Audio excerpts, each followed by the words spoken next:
Buenos días, amigos. El Cristo en mí bendice la divinidad en cada uno de ustedes. Yo soy fortalecido por mi fe. Oro y doy gracias por el Espíritu crístico que se expresa en y a través de mi persona. En esta mañana, pues, nosotros vamos a conversar sobre dichos de Jesús. Y la verdad que este servicio yo pude haberle denominado el taller del maestro, porque precisamente eso es lo que vamos a hacer.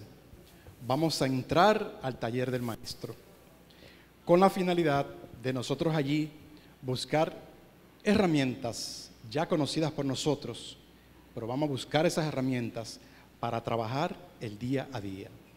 Entonces, en ese sentido, yo tengo acá una afirmación Unity que yo lo voy a hacer y luego quiero que ustedes la repitan conmigo. Y dice así: estoy receptivo a una comprensión más profunda del Espíritu. En todas las personas somos uno. Vamos a hacerla todos juntos. Estoy receptivo a una comprensión más profunda del Espíritu. En todas las personas somos uno. Amén. Hoy es domingo 18 de agosto y damos inicio formal a nuestro servicio de esta mañana. Y yo quiero comenzar este servicio, amigos, con el último verso del Evangelio de Juan. O sea, cómo Juan termina su Evangelio. Y dice: y hay también muchas cosas que dijo el Maestro Jesús, que si las ponemos una a una, pienso, dice Juan, pienso que aún en todo el mundo faltarían espacio para escribir todos los libros que habrían de escribirse. Entonces, fíjense ustedes que Juan nos hace un cierre diciéndonos que todo lo que dijo el Maestro Jesús no necesariamente está contenido en la Biblia, porque él termina su evangelio diciendo que fue tanto lo que él hizo y dijo que se llenaría el mundo de libros con todas sus enseñanzas. Mas, sin embargo, nosotros vamos a tomar algunos dichos para desarrollar el servicio de hoy. Entonces, antes yo quiero, como a manera de preámbulo, recordarles a ustedes, porque sé que lo conocen, lo que es el primer principio Unity, que nos dice que la base fundamental y punto de partida del cristianismo práctico es que Dios es principio. Por principio queremos decir reglas de acción definidas, exactas e incambiables. También quiero acotar una cita de nuestro cofundador, el señor Charles Fillmore, que dijo una vez que para que Unity podía definirse como puro misticismo cristiano, aplicado prácticamente al diario vivir. Puro misticismo cristiano. Entonces, esas enseñanzas del Maestro Jesús, esos dichos, los vamos a ver desde el punto de vista de la espiritualidad. ¿Ok? Entonces, es bueno preguntarse, ¿qué dijo Jesús? ¿Cuál fue la finalidad del mensaje de Jesús? ¿Acaso con su vida y con su muerte se consumó el mensaje de Jesús? Él llevó a finalidad su propuesta, lo que él quiso. Lo primero que les voy a decir es: Jesús no enseñó teología. La enseñanza de Jesús se suscribe en conocimientos metafísicos y conocimientos espirituales. De manera tal que el cristianismo histórico se ha detenido solamente a explicar, a enseñar dogmas. Resulta que en las enseñanzas del Maestro Jesús no encontramos ningún dogma. Y más aún, ni siquiera en la Biblia encontramos ninguna doctrina ni ningún dogma, sino que toda enseñanza bíblica es una enseñanza espiritual. Después del nacimiento de Jesús, hubo 3 acontecimientos importantes, básicos, para el desarrollo de su vida pública. Y vamos a hablar un poquito sobre ello, porque tiene mucho que ver con lo que él hizo después. El primero de ellos es el bautizo por Juan. Resulta que Jesús se acercó a Juan con el objetivo de ser bautizado. En principio, Juan se negó, pero Jesús le dijo: deja ahora, porque así conviene que se cumpla toda justicia. ¿Qué habrá querido decir Jesús con eso? Deja ahora, o sea, bautízame, para que se cumpla toda justicia. Es para que se cumpla el plan divino, el cual él vino a desenvolver o vino a desarrollar como ser humano. Luego Jesús pasa por otro periodo u otra etapa, que fue el periodo o la etapa de la tentación. Nos cuenta la Biblia que Jesús fue llevado al desierto para ser tentado. Allí en el desierto él ayunó 40 días y 40 noches. Después de haber ayunado todo ese tiempo,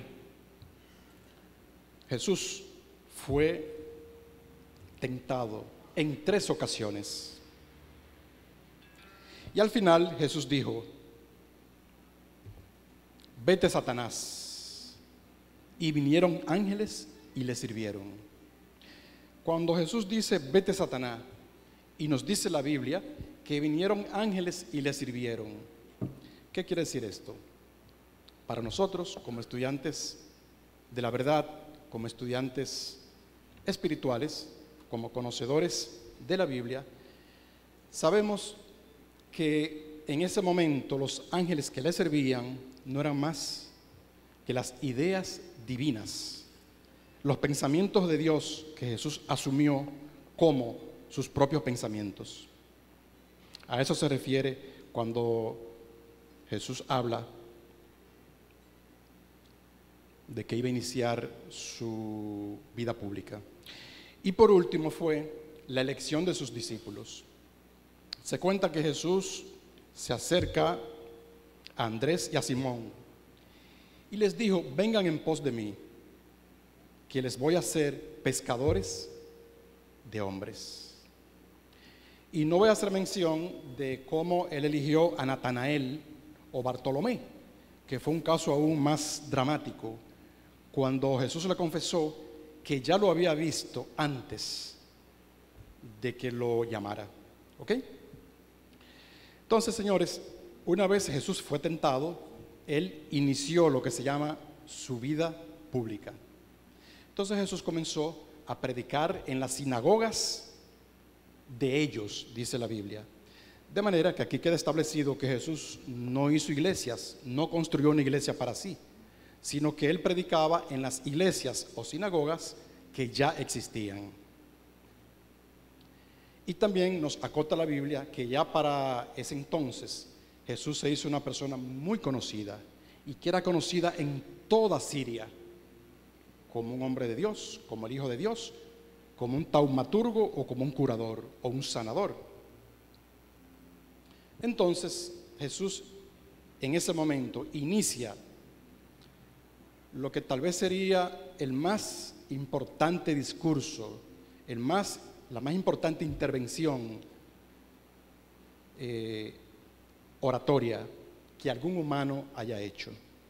Y es lo que se le denomina el Sermón del Monte.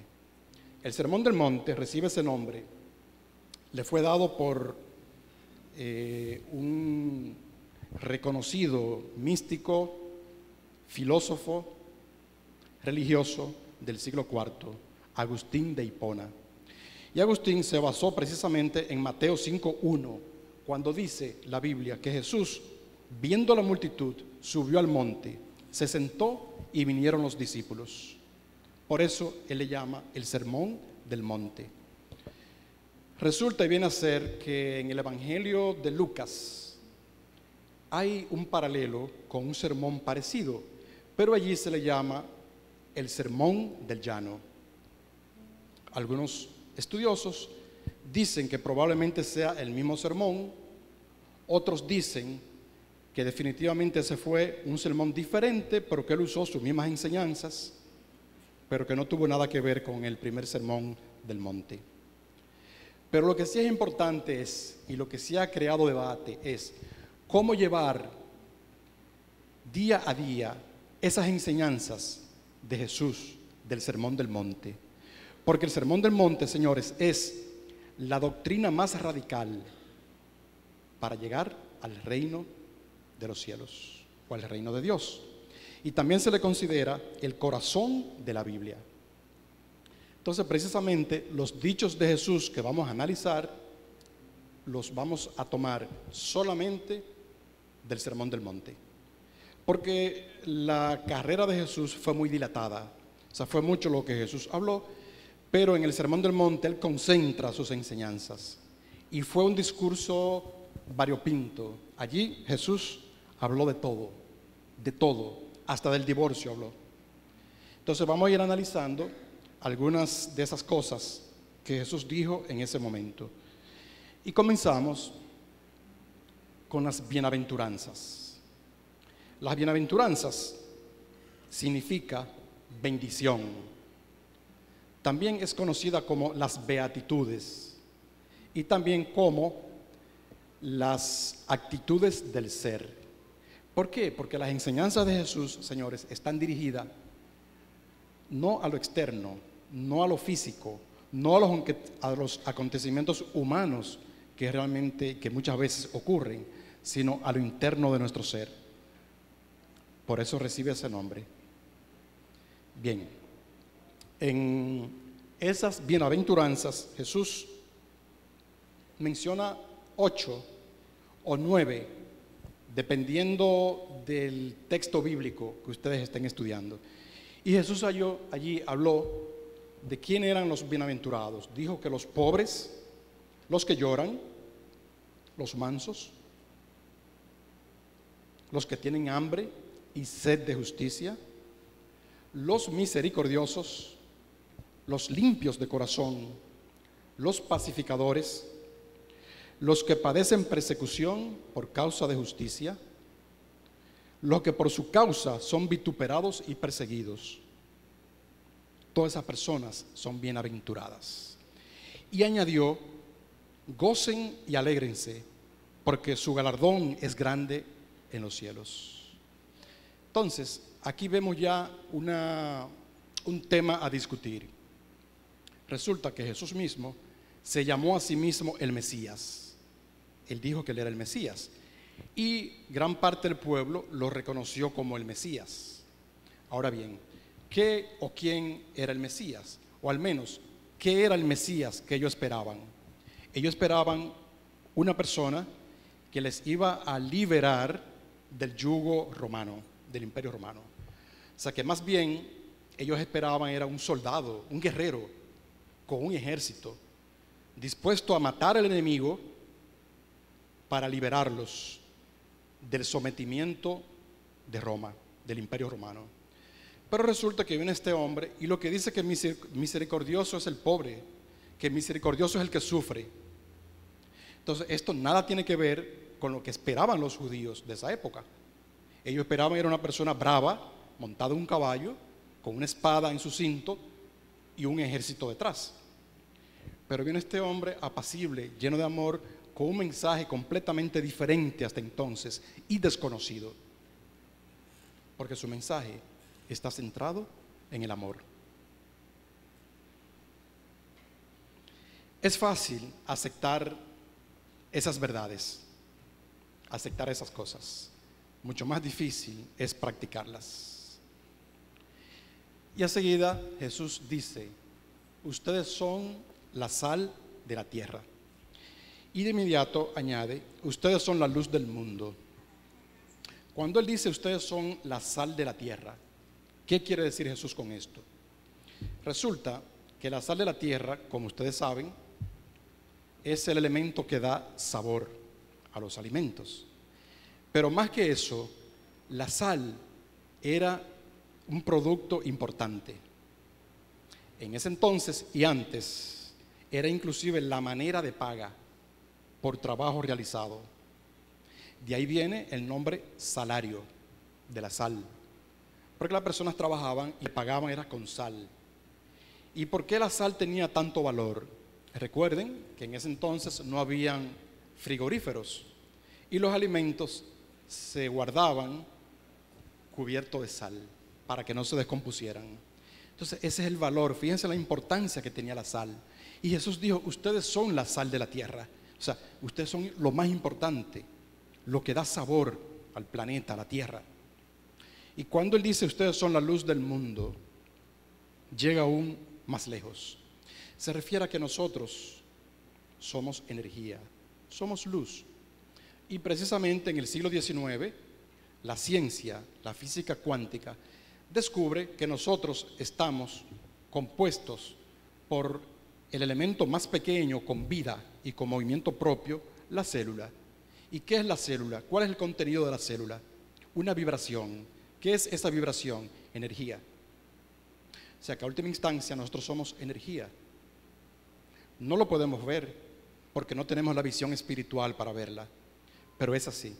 En nosotros simplemente lo que hay son millones y millones de corpúsculos iluminados, centelleando, o sea, luces. Es muchas lucecitas lo que somos, pero no lo podemos ver porque aún estamos en el plano físico. Pero en esencia eso es lo que somos. Por eso Él decía, ustedes son la sal de la tierra y ustedes son la luz del mundo. Jesús también habló de la ley. ¿Y qué dijo Jesús con relación a la ley? Dijo, no pienses que yo he venido a abrogar la ley, ni a los profetas. No he venido para abrogar o para anular, sino a cumplir. Con estas palabras, Jesús le está dando un espaldarazo a Moisés. Le está reconociendo, reivindica el trabajo de Moisés. Ustedes saben que Moisés, por excelencia, es el promulgador de la ley. ¿Ok? Entonces, fíjense ustedes que es imposible, señores, progresar en el espíritu si no observamos la ley moral. ¿Qué quiero yo decir con esto? Que para nosotros poder trabajar nuestra espiritualidad, para nosotros crecer espiritualmente, es necesario primero observar la ley moral. O sea, nosotros no podemos incumplir la ley moral. ¿Qué quiere decir esto? Que nuestras deudas, nuestros compromisos, tenemos que saldarlo. Nuestra palabra, tenemos que honrarla. Los semáforos, tenemos que respetarlos. El tiempo, tenemos que respetarlos. Una reunión a las 9 de la mañana, tenemos que estar a las 9 de la mañana, 9 menos 10. Hay tapones, tome tiempo para llegar. A eso se refiere Jesús cuando habla de la ley, de la importancia de observar la ley. Entre Moisés y Jesús hay una diferencia básica y fundamental, y es que Moisés es ley, es exacto. Jesús viene con la ley, pero envuelta en amor. Porque Jesús no es más que la expresión de amor. Y fíjense ustedes que Él es muy claro cuando Él habla sobre la ira. La ira es un fenómeno que siempre ha existido en la humanidad, por mucho tiempo ha existido, pero que quizás en los últimos tiempos el ser humano se ha vuelto más iracundo. Producto de ese aceleramiento, producto de la vida actual, producto de cómo vivimos hoy día, hace que la persona sea más iracundo. Pero miren lo que dice Jesús.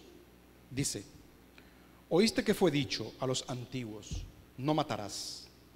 Y cualquiera que mate será culpable de juicio. Pero yo te digo, cualquiera que se enoje contra su hermano será culpable de juicio. O sea que no solamente el que ejecuta el hecho es culpable, sino también el que lo piensa. Aún pensar mal de tu hermano, ya tú estás faltando. Ya ese es un acto iracundo. Ya es un acto que trae una consecuencia negativa para tu vida y para tus asuntos. Dice Jesús, por tanto, si traes tu ofrenda al altar y allí te acuerdas de que tu hermano tiene algo contra ti, deja allí tu ofrenda, vete, anda, reconcíliate con tu hermano y luego ven y ofrece la ofrenda. Mira la importancia que Jesús le da a estar en paz consigo mismo y estar en paz con el otro. Que Él recomienda que la ofrenda, lo que tú vas a ofrendar en la iglesia o en el lugar que fuere, primero reconcíliate. O sea, primero céntrate, primero perdona, primero acéptate y primero fluye y luego haz la ofrenda. Porque tú vas a ofrendar con pensamientos mezquinos, con pensamientos equivocados, pensamientos erróneos, juzgando a los demás. Créanlo, que esa ofrenda no va a progresar. Por eso Jesús habla de que esa ofrenda hazla ya centrado en tu propio Cristo, centrado en tu divinidad. Fíjense que entre pensar y accionar no hay diferencia, es lo mismo. Tú pensar y tú actuar, espiritualmente no hay ninguna diferencia. Jesús vino a prepararnos a nosotros para un mensaje sublime, un mensaje supremo. ¿Cuál es? Es ensanchar nuestras fronteras espirituales. Y precisamente eso es lo que hace el Sermón del Monte, ensanchar nuestro panorama.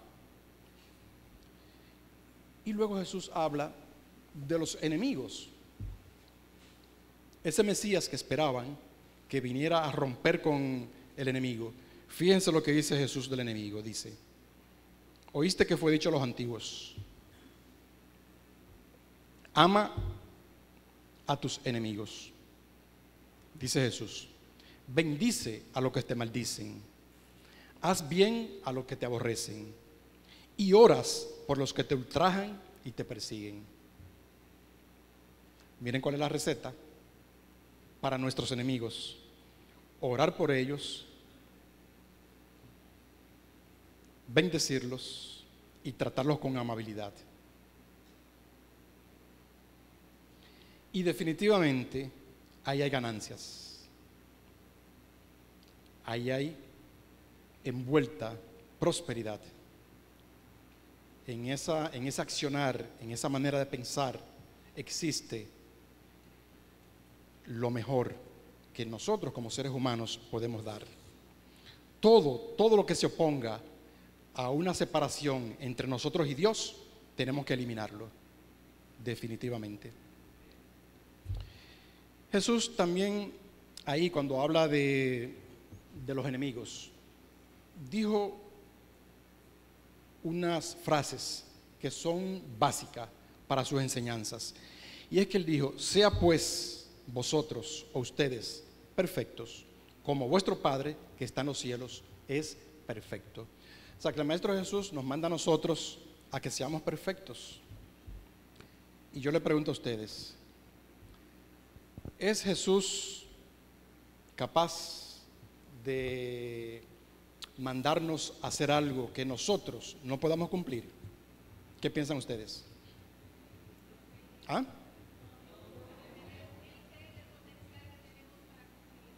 Ok.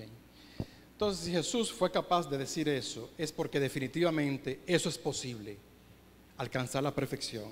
Y Jesús no solamente nos manda a que seamos perfectos, sino nos convida, nos invita. Prácticamente nos lo dice como una necesidad. Tenemos que ser perfectos espiritualmente para alcanzar el reino de los cielos. Jesús también habló de la oración. La oración es fundamental para nuestro desarrollo espiritual, para establecernos en un estado de paz y de quietud. ¿Qué dice Jesús con relación a la oración? Dice, mas tú, cuando ores, entra a tu aposento Cuando él dice tu aposento, ¿a qué se refiere? Entrar a tu ser, ¿verdad? Hacer un viaje hacia lo interno de tu ser. Cierra la puerta, o sea, cierra tus ojos. Ora a tu Padre que está en secreto. Y tu Padre que está en secreto te recompensará en público. Orando, no hagas vanas repeticiones, como los gentiles que piensan que por sus palabrerías serán oídos. Aquí Jesús nos dice la manera de orar. La oración es una comunicación con lo divino. Por tanto, es una conversación de tú con Dios o de tú con tu divinidad. No hay una tercera persona. No debe intervenir más nadie. Ve a tu aposento, cierra las puertas y comunícate con tu Padre. No tiene que usar palabrerías. Lenguaje llano, sencillo, como si estuvieses hablando con tu Padre. Es todo. No tienes que usar un discurso para dirigirte a tu Padre. No tiene que ser algo ensayado. Sencillamente lo que brote de tu corazón, eso compártelo con tu Padre. Pero Jesús también habló del ayuno. Fíjense ustedes que el ayuno también es muy importante espiritualmente para lograr objetivos y para nosotros mismos estar más centrados. Recuérdense que el Maestro Jesús ayunó 40 días con sus 40 noches. Y sobre el ayuno Jesús dice, cuando ayunen, no sean austeros como los hipócritas, porque ellos cambian sus rostros para mostrar a los hombres que ayunan. De cierto te digo, ya ellos tuvieron su recompensa. Mas tú, cuando ayunes, unge tu cabeza y lava tu rostro. O sea, que tu ayuno sea tu ayuno. Nadie debe saber o tiene por qué saber que tú estás ayunando. Y aquí agrego que el ayuno necesariamente no significa abstinencia de alimentos. Podemos ayunar de pensamientos, podemos ayunar de palabras. Hay muchas maneras de ayuno, pero lo importante sí es ayunar, definitivamente. Jesús también habló de los tesoros del cielo, porque resulta que nosotros muchas veces estamos imbuidos, nos estresamos por el diario vivir, por acumular riquezas, por hacer tesoros en la tierra. Y Jesús con esto fue muy específico. Fíjense lo que él dice, no hagas tesoros en la tierra, donde la polilla y el orín corrompen, y donde ladrones minan y hurtan. Aquí el Maestro Jesús está diciendo que guardar tesoros en la tierra es una actividad necia, no inteligente. ¿Por qué? Porque eso se puede perder. Él habla del orín y la polilla, pero nosotros también sabemos que hay otras cosas que acechan a las riquezas. Tú hoy puedes tener riquezas, mañana no la puedes tener.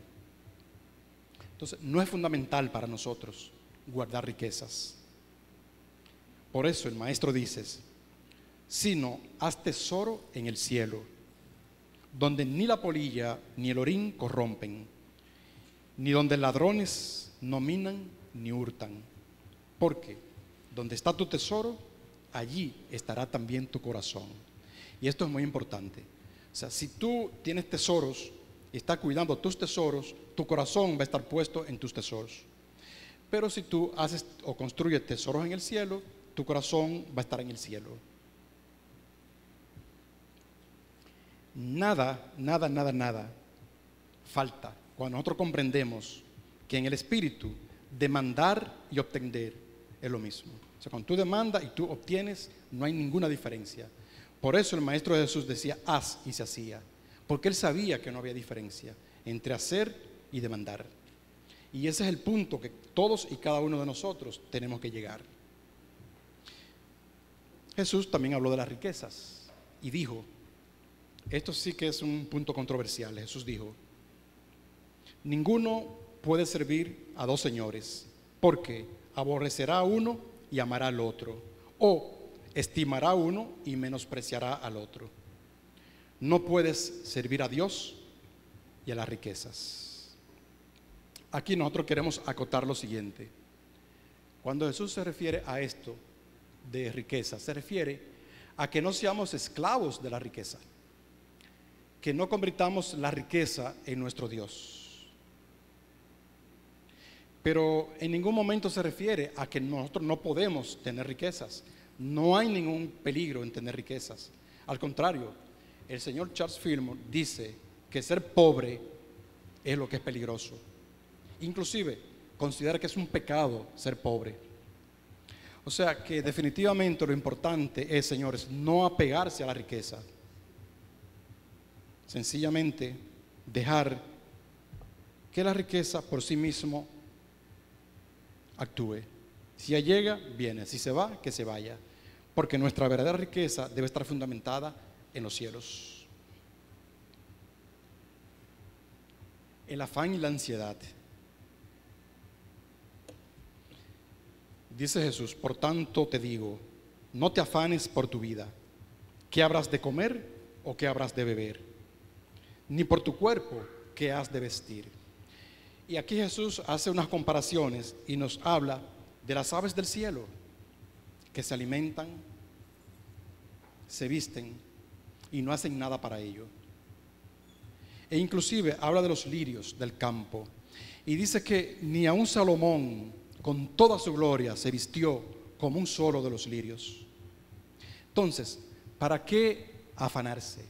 ¿Para qué tener ansiedad? Muchas veces nosotros hacemos del día a día un cúmulo de ansiedad, pensando en el mañana, pensando en el ayer, pensando en los hijos, pensando en la familia. Pero el Maestro Jesús aquí nos está diciendo que Dios provee, que si provee a los pajaritos del campo y provee a los lirios, ¿qué decir de nosotros que somos los hijos amados de Dios? ¿Podemos entender este punto?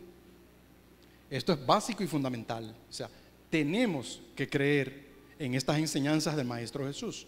Y Él nos está diciendo que no nos afanemos.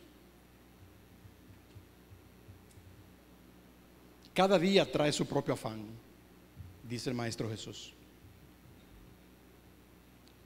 Esto es básico, esto es fundamental, señores. Porque muchas veces, aún siendo nosotros cristianos prácticos, se nos olvida. Y ahí viene la ansiedad, ahí vienen las situaciones, cuando hay escasez, cuando las cosas no están fluyendo, cuando aparece un reto de salud, se nos olvida la plenitud nuestra. Y es precisamente en ese momento cuando más se requiere de nosotros estar centrados en lo divino en nosotros, en ese potencial crístico en nosotros.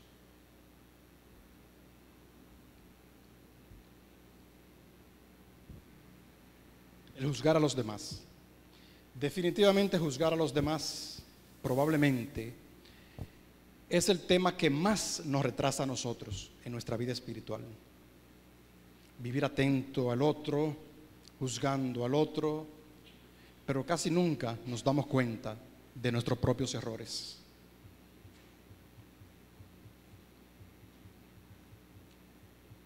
Y esto hace que nuestra vida espiritual vaya paso entre paso. Porque es que estamos haciendo o dándole más importancia a lo externo, a lo que parece ser, que a lo que verdaderamente es. En una ocasión, el Maestro Jesús le llamó la atención a Pedro y Pedro le dijo, pero ¿y los otros? Jesús le dijo, ¿a ti qué? Entonces, eso vale en esta ocasión. ¿A ti qué? O sea, lleva tu vida, concéntrate en tu vida, ama a tu prójimo, bendice a tu prójimo, a tus enemigos, y tú verás cómo tu vida va a prosperar, cómo tu vida va a florecer, cómo tu vida, aún llegando a dificultades, tú vas a estar bienaventurado, tú vas a estar dichoso. sin importar los retos que te lleguen. Y esto pudiera parecer una contradicción. Retos, pero dichoso. Y esto es posible, amigo. Es perfectamente posible. Nosotros estar lleno de luz, lleno de paz, aunque tengamos situaciones por resolver. Y de hecho, de eso se trata esta filosofía.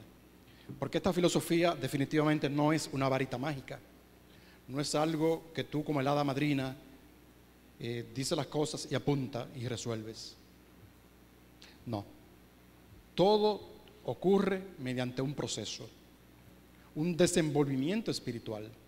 Te llega una situación, comienza a trabajar. ¿Cuáles son las herramientas?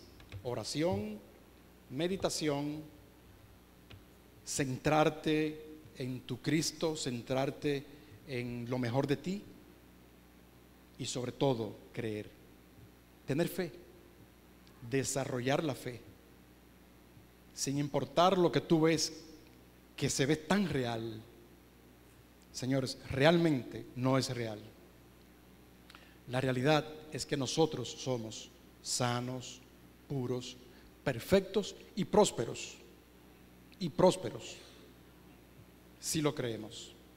Si no estamos manifestando prosperidad, salud, es porque algo estamos haciendo mal en nuestro camino espiritual. A menos que sea una situación que ya nosotros hayamos convocado a nuestras vidas para nosotros crecer, para nosotros trabajarlos y para nosotros avanzar en nuestra vida espiritual.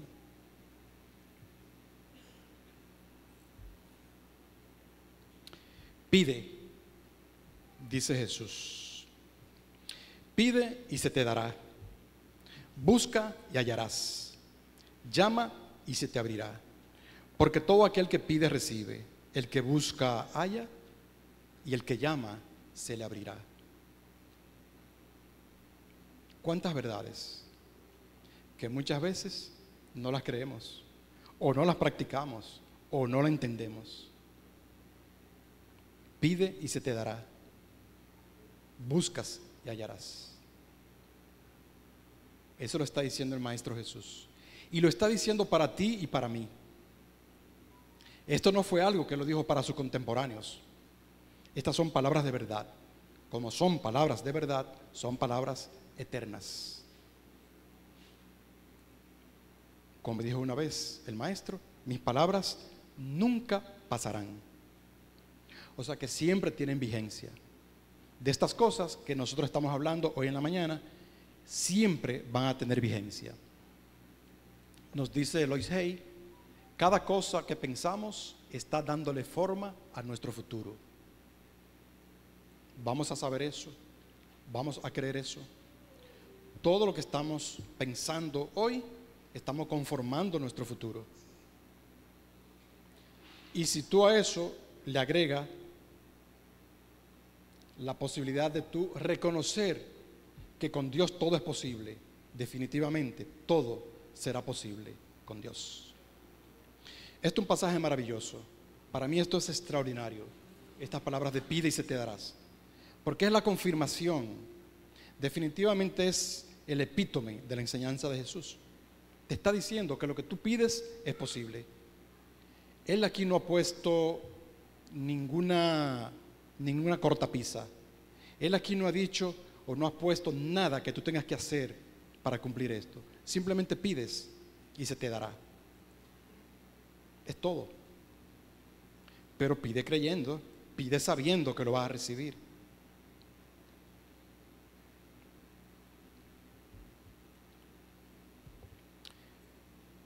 Jesús habló de la regla de oro. La regla de oro es reconocida como parte fundamental de las enseñanzas del Maestro Jesús. Y tiene muchísimo que ver con uno de los mandamientos. Y dice así la regla de oro. Así que todas las cosas que quieras que los hombres hagan contigo, así también haz tú con ellos.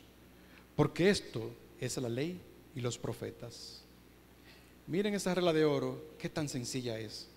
No es un poema de 20 páginas. no tiene un lenguaje muy elaborado, sino es algo sencillo que toca tu alma y que llega a tu corazón. Sencillamente lo que tú quieres que hagan contigo, hazlo con el otro. ¿Qué más sencillo puede ser? ¿Qué más noble puede ser? Y puede haber algo que funcione más que esas palabras. Sencillamente trata al otro bien y tú vas a ser tratado bien. Es la ley de compensación. Es todo, es cuanto. Sin embargo, de por sí, la regla de oro es toda una filosofía de vida. Y esto nos hace pensar y nos hace recordar nuestra unidad con Dios. Porque en la medida en que nosotros hacemos bien al otro, nosotros también somos compensados. Y en la medida en que nosotros hacemos mal al otro, nosotros somos descompensados.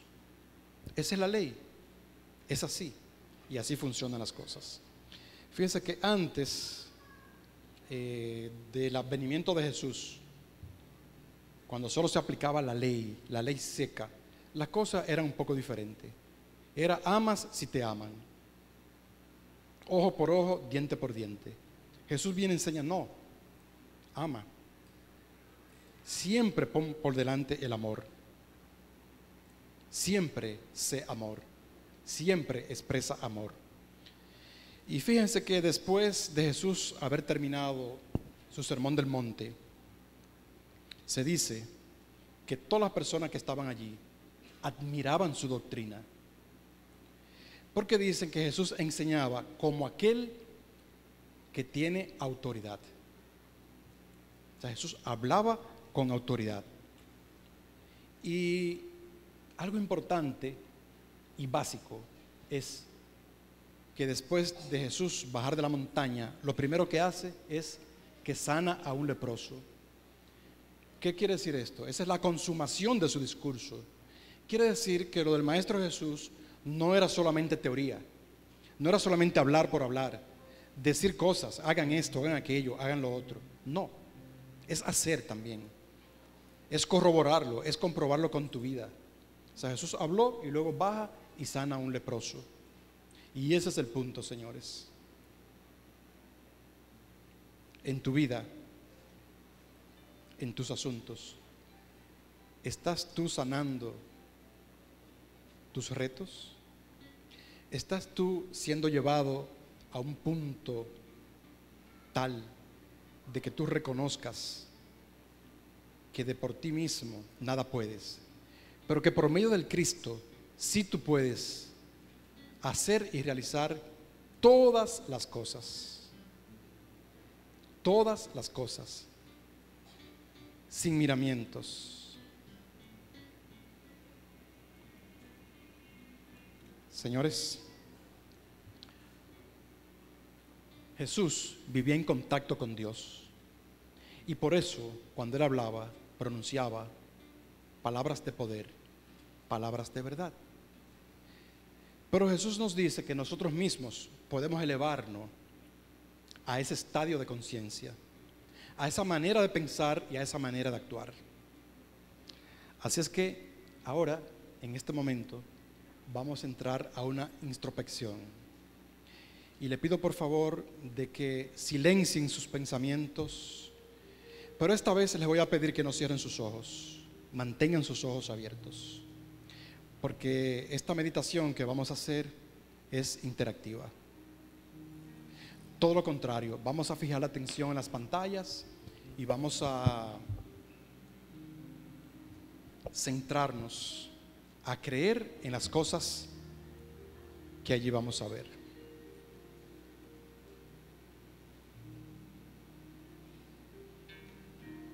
Calma tus pasos, Señor.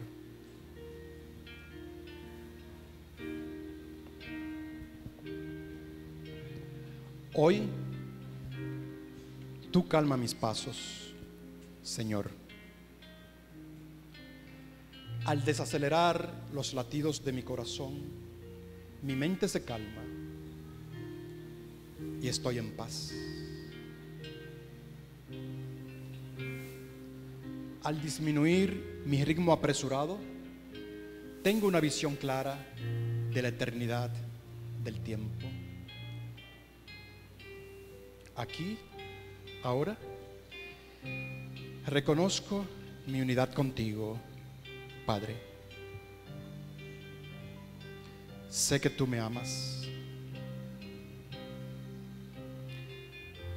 Sé que tú guías mis pasos. Siento tu presencia. Siento tus manos que tocan mi cabeza y calman mi sed. En medio de las confusiones del día a día, me das la tranquilidad de las montañas. Gracias, Dios.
Gracias, Dios. Gracias porque tengo la facultad de convertirme en un lienzo donde maravillosamente tú pintas lo mejor para mí, con colores hermosos, colores brillantes que iluminan mi día e iluminan mis asuntos. Retiro la tensión de mis músculos y de mis nervios con la música tranquilizante de los ríos de agua apacibles que moran en mi ser.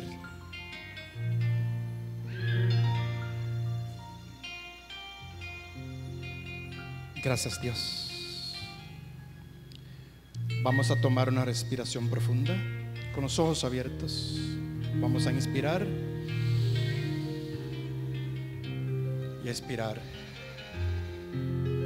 Nueva vez, inspiramos y expiramos. Vamos a reconocer y vamos a darnos cuenta de que Dios en estos momentos está con nosotros, está aquí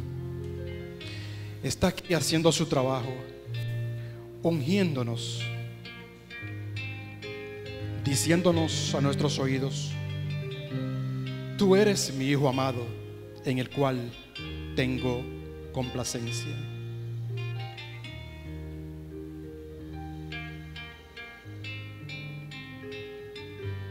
Cualquier situación de salud,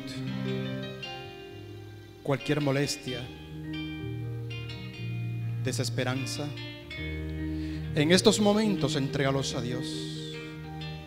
Ahora, entrégalo a Dios de todo corazón, desde lo más profundo de tu ser. Fluye con Dios.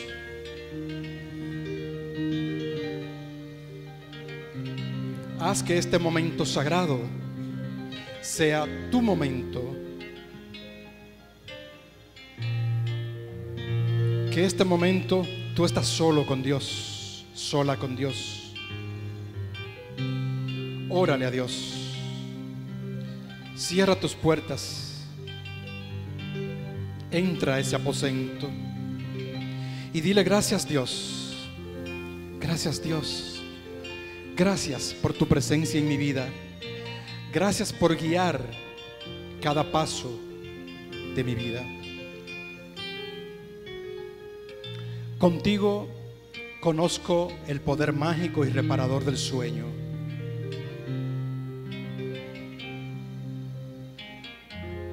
Más de ti, Señor, menos de mí.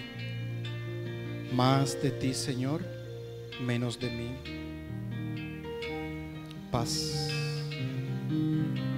paz, paz.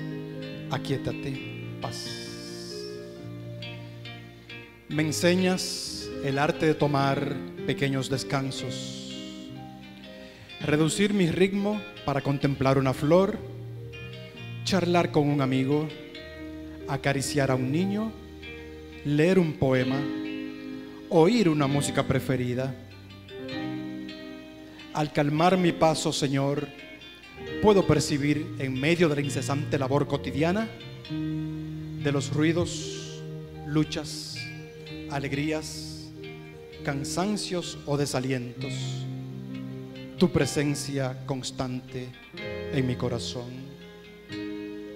Al calmar mi paso, Señor, puedo entonar el cántico de la esperanza, sonreír para mi prójimo y callarme para escuchar tu voz. Al calmar mi paso, Señor, me inspiras y aumento mi conexión contigo, oh Dios, originando un caudal inagotable de sabiduría, curación, prosperidad y todo lo bueno. Gracias, Señor, por el día de hoy, por la familia que elegí, por mis hermanos de la vida, por mi trabajo y sobre todo por tu presencia en mi vida. Amén. Amén. Amén. Ahora, permite que encienda tu luz desde esa misma paz, desde esa quietud, y da gracias a Dios.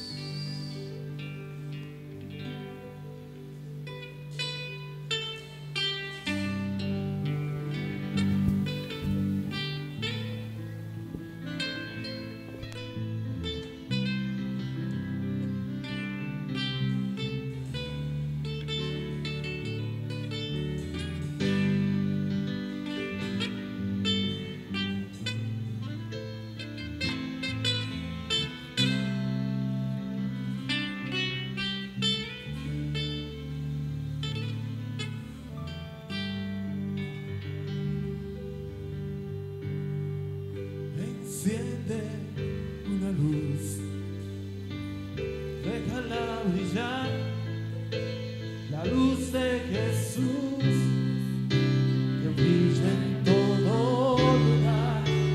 Puedes esconder y no puedes callar ante tal necesidad. Enciende una luz en la oscuridad.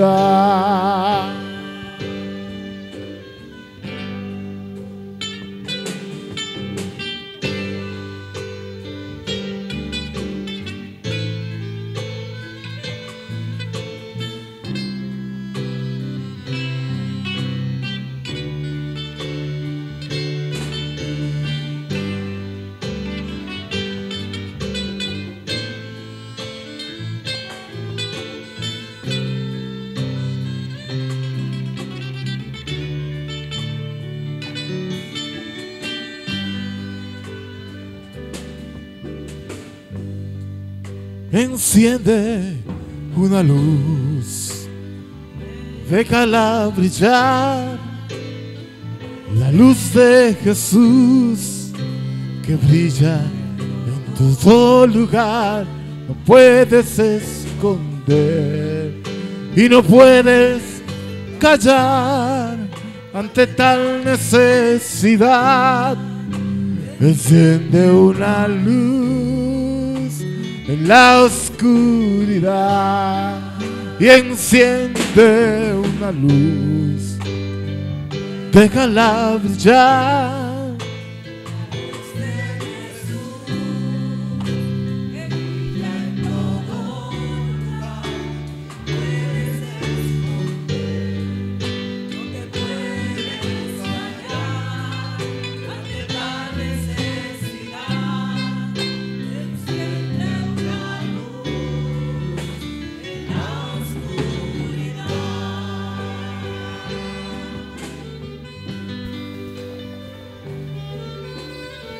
Después de haber escuchado estos dichos de Jesús,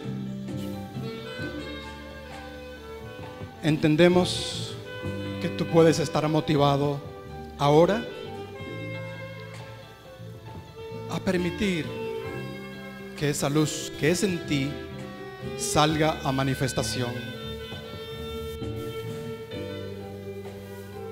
Haz posible que tú seas un ente de diferencia para todos tus hermanos, que donde quiera que tú vayas seas motivo de paz, de quietud. Que la luz de Dios brille por siempre en tu ser, en tu cuerpo, en tu mente. Damos gracias a Dios porque al saber y reconocer estas cosas, todo esto es posible. Dile sí a Dios. Dile sí a las enseñanzas del Maestro Jesús. Sé uno con Dios. Sé uno con tus semejantes. Y la paz siempre será contigo.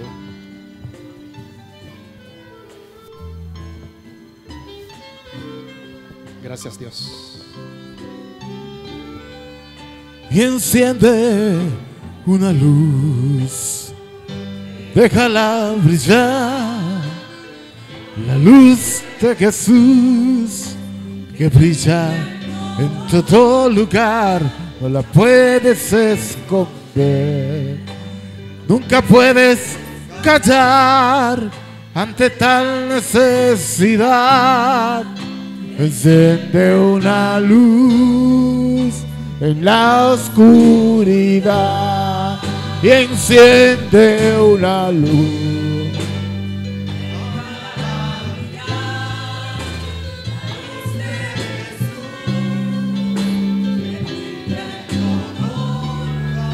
No la puedes esconder, callar ante tal necesidad. Enciende una luz en la oscuridad.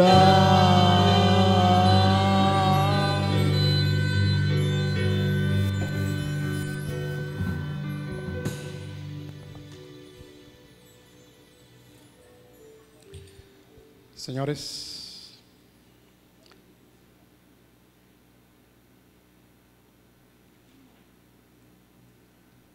el almuerzo está servido. Ahora depende de ustedes consumirlo. Dios le bendice.